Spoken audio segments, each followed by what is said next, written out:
بسم اللہ الرحمن الرحیم۔ ناظرین، پاکستان میں امریکی سامراج مخالف اور سرمایہ دار مخالف اور فوجی آمریت کے مائنڈ سیٹ کے مخالف قوتوں نے جو 70-72 سال سے مسلسل ایک محنت کی، اور اس کے نتیجے میں امریکی سامراج مخالف جذبات پاکستان میں کوئی اچنبے کی بات نہیں۔ یقیناً اس موقع پر خان صاحب نے امریکی مخالف بیانیہ اپنا کر اور اسٹیبلشمنٹ کا خود کو مقابل ٹھہرا کر اپنی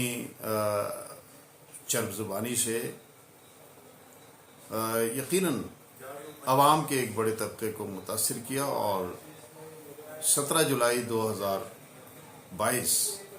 کا ہونے والا پنجاب کا ضمنی انتخاب بڑی اس میں انہوں نے کامیابی حاصل کی۔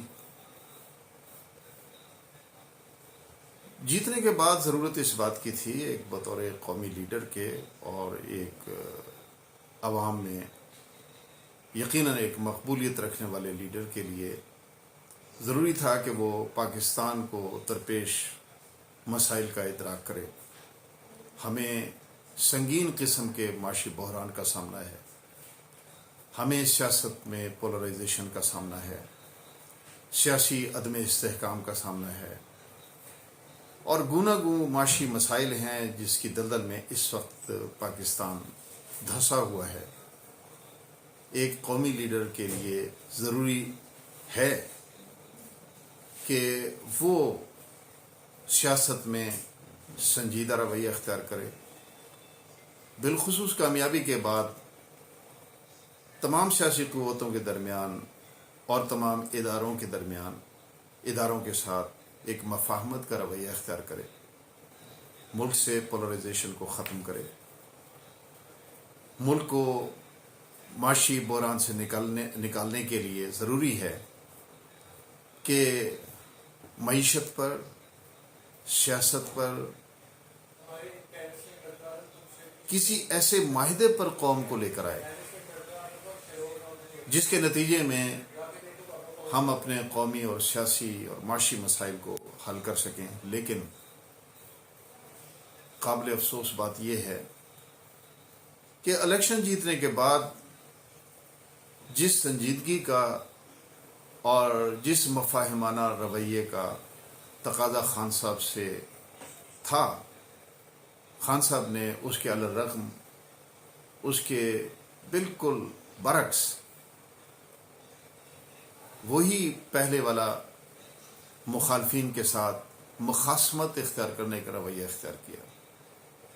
اداروں کے ساتھ مسلسل الجھنے کا رویہ اختیار کیا، اور اسی پر مسلسل وہ کاربند چلے آ رہے ہیں۔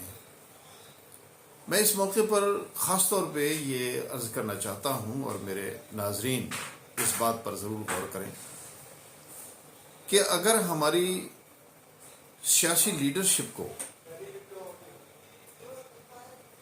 اسٹیبلشمنٹ کو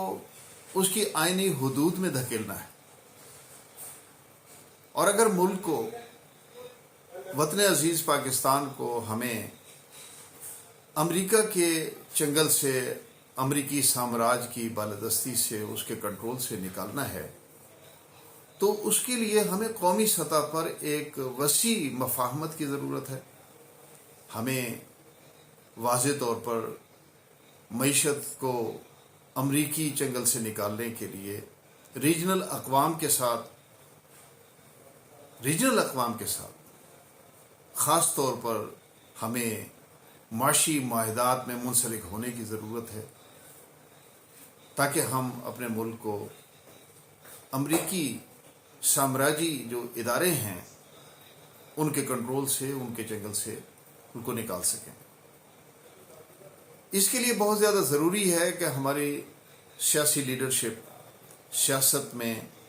مفاہمت کو فروغ دے، اور ملک کو ایک ایسے ڈگر پر ڈالے کہ جس کے نتیجے میں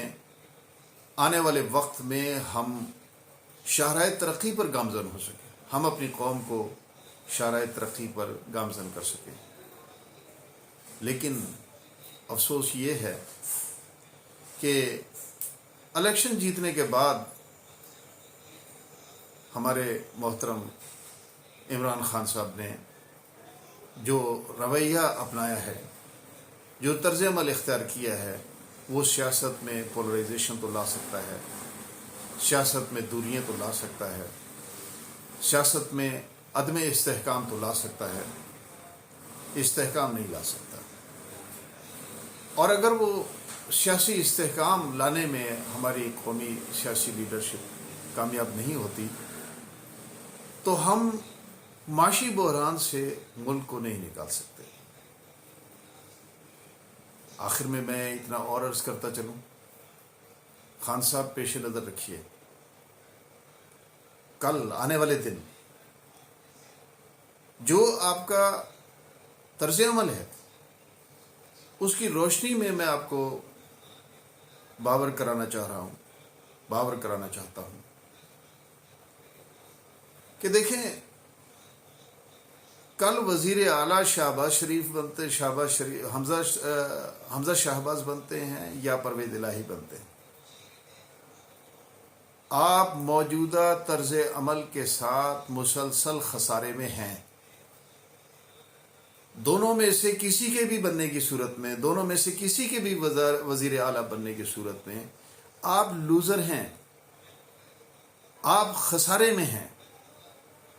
آپ ادراک نہیں کر پا رہے ہیں کہ ایک کے ساتھ اسٹیبلشمنٹ کی مفاہمت ہے، وہ مفاہمت کے معاہدے میں منسلک ہوئے ہیں، اور دوسرا ان کی جیب کا سکہ ہے، اسٹیبلشمنٹ کی جیب کا سکہ ہے. آپ کہاں کھڑے ہیں؟ اگر آپ نے واقعی اسٹیبلشمنٹ کو اس کے آئینی حدود میں دھکیلنا ہے، اگر آپ واقعتاً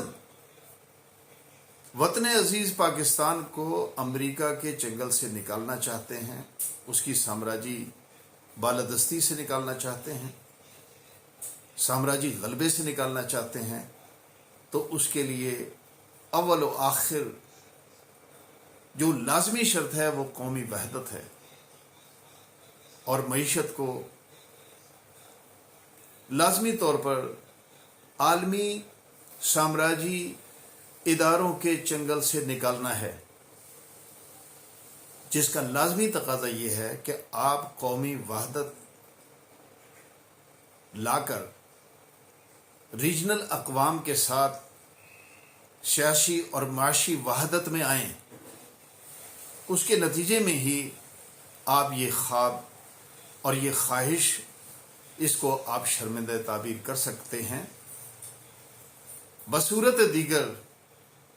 این خیال است و محال است و جنون. شکریہ.